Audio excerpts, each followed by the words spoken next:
국내에 계신 시청자 여러분 안녕하십니까? 문한들입니다. 특별히 해외에서 이 방송을 시청해 주시는 동포 여러분들께도 깊이 감사의 말씀을 드립니다. 우리의 조국, 우리가 사랑하는 이 조국을 지키는 자유민주 체제가 지금 위기에 처해 있습니다. 백척간두라는 말이 있습니다. 백척의 꼭대기에 간당간당 매달려 있는 이런 상태를 백척간두라고 얘기를 합니다. 지금 대한민국의 자유민주주의의 질서, 법치주의, 삼권분립, 시장경제 원리, 평화적 통일, 북핵 폐기 등 이런 일련의 정책들이 문재인 정권 4년 지나 5년 차에 들어서면서 완전히 파괴, 훼손, 그리하여 우리 조국의 자유민주주의 질서가 백척간두에서 조금만 흔들려도 낭떠러지에 떨어지거나 부러지거나 할 그런 위기의 순간을 우리는 맞이하고 있습니다.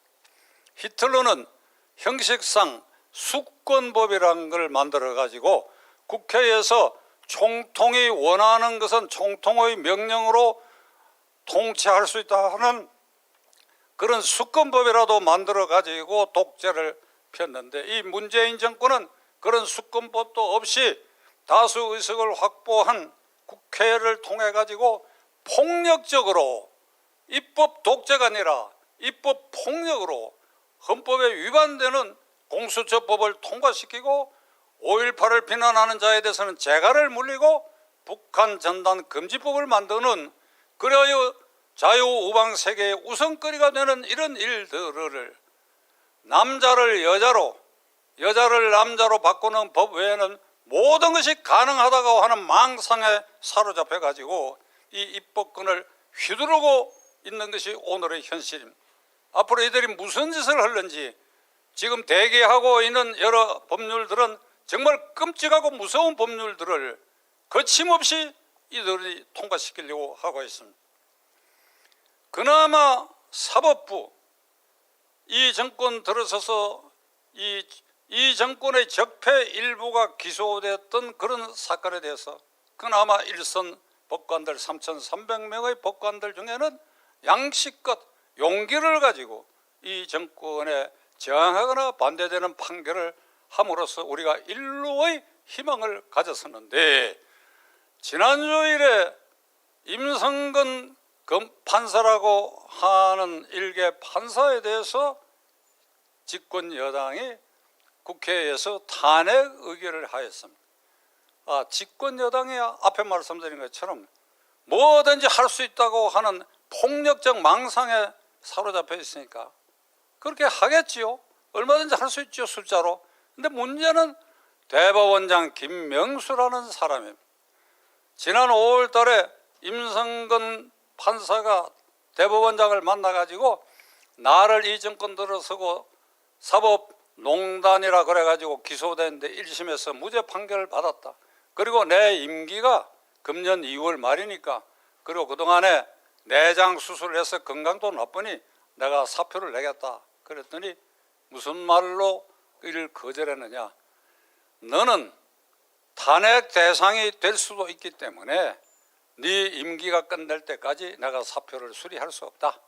이 사표를 수리해버리면 이 정권이 사법부에 대해서 그리고 나에 대해서 어떻게 생각하는지 아주 입장이 곤란한 처지에 빠지게 된다. 그 사표 수리를 할 수가 없다. 이게 대한민국 대법원의 수장인 대법원장이 해야 할 소리입니까? 미쳤어. 정신이 나갔어. 이 행태야말로 완전히 휘하의 법관을 문재인 정권의 탄핵의 제물로, 누구는 그렇게 얘기했습니다. 제물이 아니라 뇌물이다. 임성근 판사를 문재인 대통령에게 바치는 뇌물로 바쳐가지고 국회에서 탄핵하게 해서 정권의 불리한 판결을 앞으로 할 가능성이 있는 것에 대해서 족쇄를 채우기 위해서 거기에 대법원장이 발맞춰 가지고 사표 처리를 거부하고 탄핵의 길을 열어줬다. 오늘이 토요일입니다. 월요일 날 김명수란 자가 출근하는지 안 하는지 지켜봐야 되겠습니다.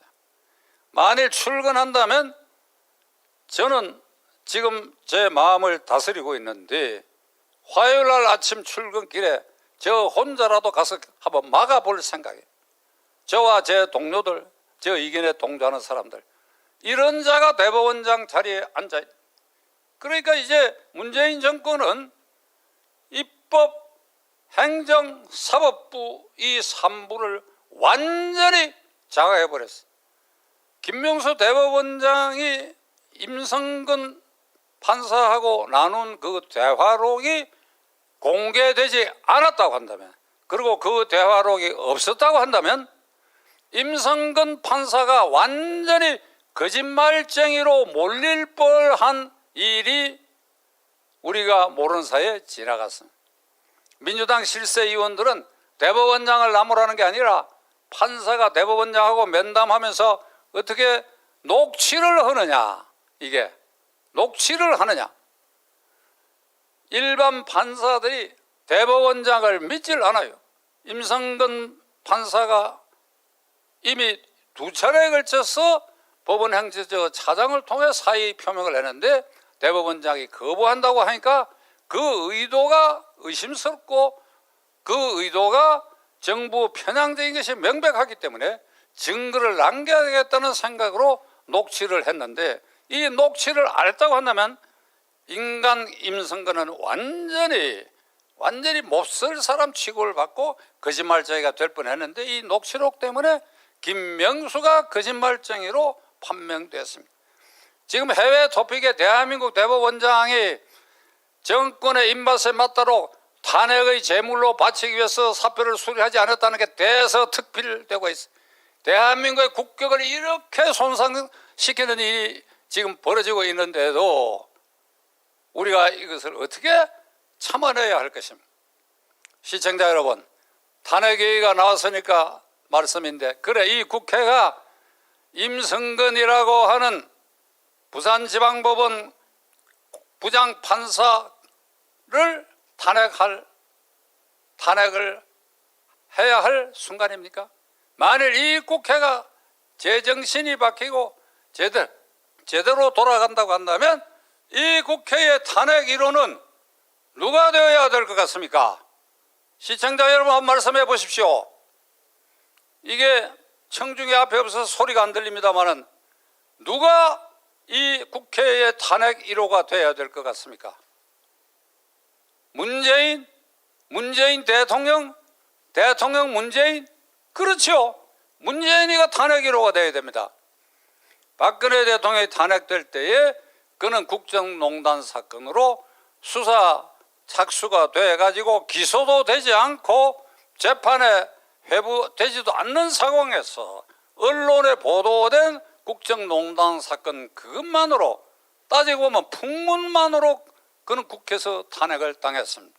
문재인 대통령은 울산시장 부정선거 사건에 작년 1월 달에 13명이 기소될 때 그 공소장에 40배 이상 대통령에 의해서, 대통령을 위하여, 대통령에 의해서 송초로 40년 친구를 당선시키기 위해서 이런 일이 벌어졌다고 공소장에 표시되어 있고, 대전지방검찰청에서 지금 조사하고 있는 울산 원전 1호기 경제성 조작 사건에도 그것이 청와대 지시라고 하는 것이 분명히 나와 있는 이상 요 두 건의 수사 기록과 공소장만 하더라도 문재인 대통령은 탄핵되고도 마땅한 일인데 이 국회는 그것을 외면하고 있는 것입니다. 여러분 어떻게 생각하십니까? 박수 소리가 아주 요란하게 들리는, 감사합니다. 이번에 북한에 이 원자력 발전소를 지어주겠다고 하는 문건이 이렇게 폭로를 했습니다. 산업자원부에서 작성했던 것이, 그게 암호로 뽀요이스, 이게 뭐 체코 말로 이게 북이라는 뜻인데 북쪽 노스, 뽀요이스, 그리고 북원추, 북한 원전 추진, 이 문서를 어제 국회에서 국무총리라는 사람이 뭐라고 얘기하는가 하니까 그건 아이디어 차원에서 얼마든지 있을 수 있는 일이다, 이렇게 아주 발뺌을 하는데, 아이디어 차원에서 그래 국장과 과장이 이런 아주 위험한 이 문건을 만들 수 있느냐? 그렇지 않지요. 다 위에서 묵인하거나 지시하거나 종용하거나 최소한으로 장관의 지시라도 받아서 만들어진 게 틀림없습니다. 왜 그러냐? 이 정권은 기본적으로 반미, 항일, 친중, 종북 정권이기 때문에 북한을 위해서는 뭐든지 해줄 수 있다. 남쪽의 원전은 폐쇄하더라도 북한이 원하면 정전협정이 평화협정으로 전환되기 전이라도 종전선언을 하고 제재가 해제되면 원전이라도 눈 딱 감고 지어줄 그러한 속성을 가진 종북 정권이기 때문에 그 분위기에서 이런 문건이 만들어졌다고 한다면 검찰이 철저하게 조사해서 그 윗손은 저 꼭대기까지 분명히 닿아 있으리라고 저는 확신합니다. 시청자 여러분, 4월 7일 서울시장 선거가 있습니다. 이게 자칫 잘못하면 이 정부 여당의 후보가 당선될 가능성이 굉장히 높아졌습니다.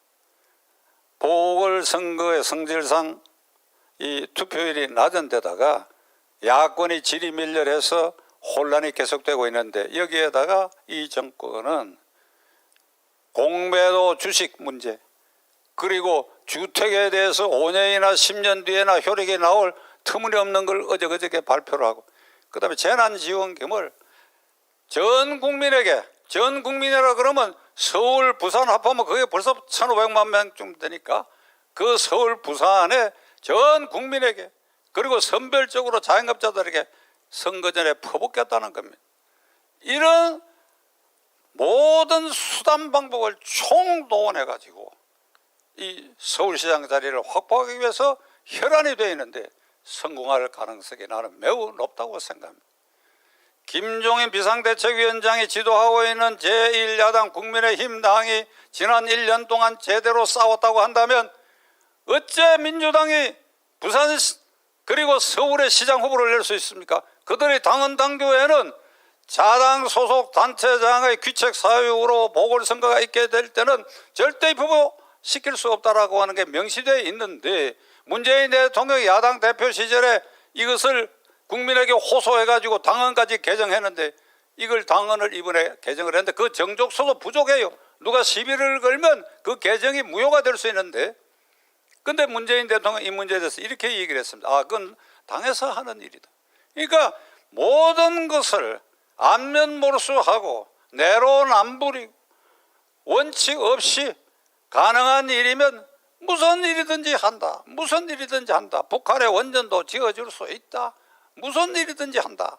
자, 이런 정권을 상대로 이제 야당만을 믿고 국회에서 문재인 대통령 탄핵이 될 수도 없고 그리고 백척간두의 자유민주주의 체제가 극단적 위기에 처해 있는 이런 순간에 이 대통령의 임기까지 기다릴 수가 없습니다. 하루라도 빨리 청와대에서 내려오게 해야 돼요. 끌어내려오게 해야 돼요. 끌어내려오게 하는 것은 국회의 야당 몫이 아니라 그들은 이미 싸울 이기와 지략과 능력이 상실된 싸움. 오로지 헌법상 제1기관인 국민, 대한민국의 주권은 국민에게 있고 모든 권력은 국민으로부터 나온다. 우리 국민이 저항권을 행사하는 것입니다. 이거는 헌법상 보장된 권리입니다.